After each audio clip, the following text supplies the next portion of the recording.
Welcome to the GSTFi India podcast. I'm your host, Mr. Gen Z, and with me is our GST expert, Mr. Gify. Welcome.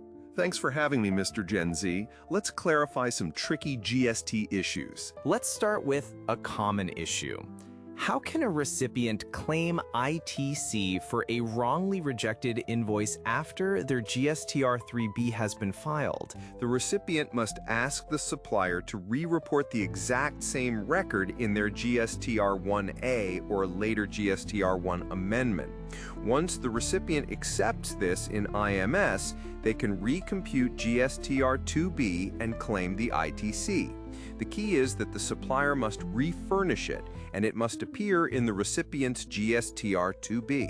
What's the impact on the supplier's liability when they refurnish a rejected record? If the supplier re-reports the same record without changing the value, there is no increase in their liability.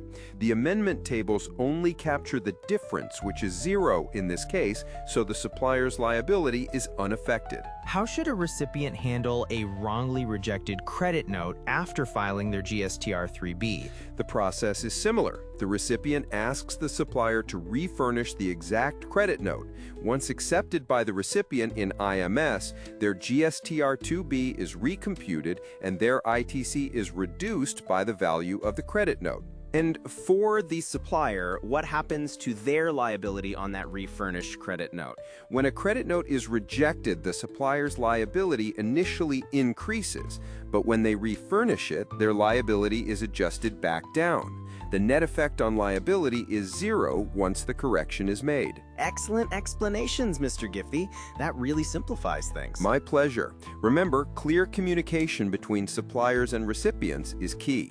Thanks for joining us, Mr. Gify, and thank you for listening to the GSTFi India podcast. Until next time, stay compliant.